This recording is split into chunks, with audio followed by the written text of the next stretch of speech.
c'est vrai, depuis hier, samedi, nous sommes en activité avec Enda Jeunesse Action ici à Ziguinchor, qui est Enda qui nous a demandé de faire un travail avec les écoles partenaires. Je rappelle que Enda travaille dans 6 quartiers à Ziguinchor avec 9 écoles élémentaires qu'il essaie d'accompagner à plusieurs niveaux.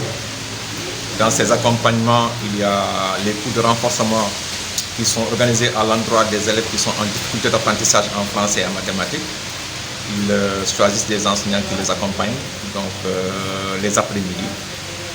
Et c'est dans cette même lancée que Enda a pensé aller un peu plus loin pour des questions de sécurité, pour les questions de protection de l'enfant, parce qu'il agit dans ce sens-là. Comment faire pour cultiver la paix, un climat de non-violence dans ces écoles partenaires. Et ils ont demandé à ce qu'on puisse réfléchir sur une stratégie de mise en œuvre, d'élaboration et de mise en œuvre de chartes, que ce soit une charte de la classe ou bien une charte élaborée pour l'école. Et depuis hier, nous avons eu à inviter les acteurs.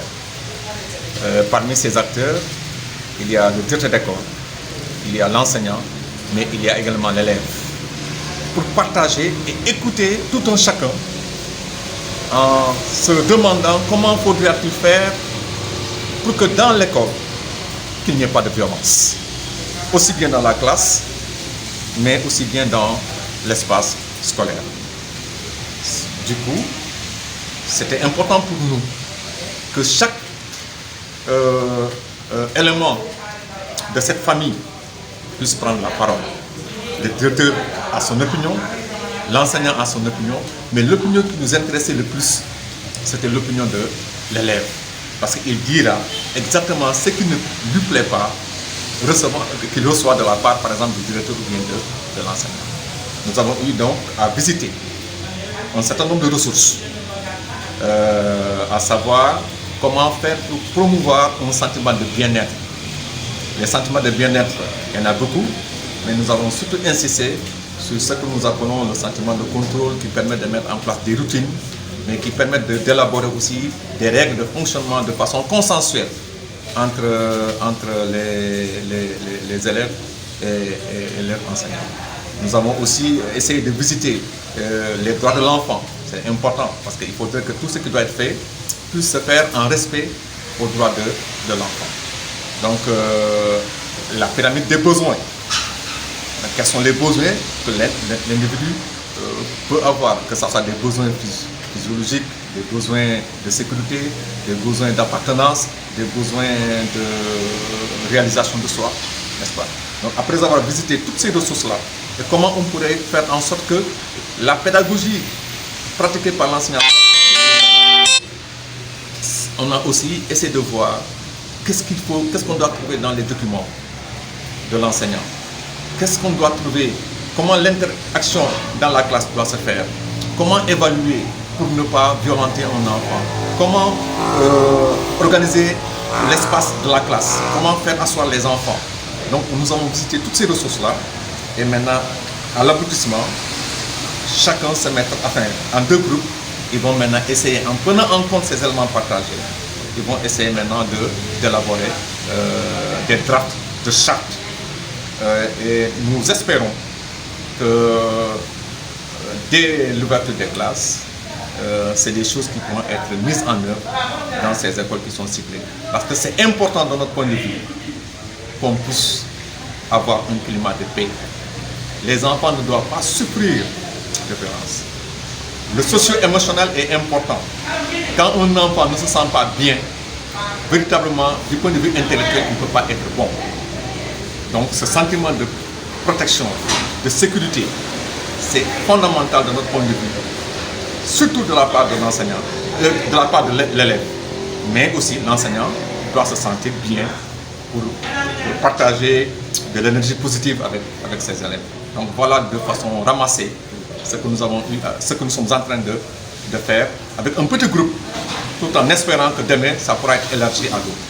Et vous pensez que cette action justement qui porte la signature de ENDA Jeunesse Action est une chose qui va davantage améliorer la qualité des enseignements apprentissages? C'est ce que nous espérons. Parce que comme je viens de le dire, nous on a beaucoup mis l'accent sur ce que je pourrais appeler le quotient intellectuel. C'est-à-dire qu'on force, on veut des résultats, on veut des performances. On veut que les élèves soient bons. Mais on a plus ou moins négligé un aspect important qui me semble être fondamental, qui est le socio-émotionnel. Et ce socio-émotionnel, c'est ce qui rend l'enfant réceptif d'abord. L'enfant qui vient en classe, sachant que le maître ne va pas le frapper. L'enfant qui vient en classe, sachant que ses droits sont respectés. L'enfant qui vient en classe avec une confiance, sachant que c'est un milieu qui le protège. Je crois que du point de vue psychologique, il est mieux préparé pour recevoir les enseignements apprentissages.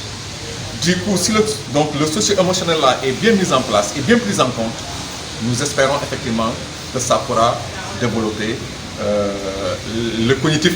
Parce que nous nous intéressons aux performances. Est-il bon en mathématiques? Est-il bon en français? Mais est-ce qu'on se pose des questions? Pourquoi l'enfant a des faiblesses? Un enfant qui n'a pas bien mangé, un enfant qui souffre, un enfant qui a peur de celui qui l'enseigne. Hein? Avec les effets maîtres, les effets classe, les effets école. Souvent, il y a des facteurs bloquants dans ces structures-là qui font que l'enfant ne peut pas être à même de pouvoir recevoir les enseignements. Mais si nous prêtons attention à ces éléments que j'appellerais des obstacles pour les enseignements apprentissages, si ces éléments sont maîtrisés, je ne vois pas ce qui empêcherait un enfant d'exceller du point de vue des performances cognitives.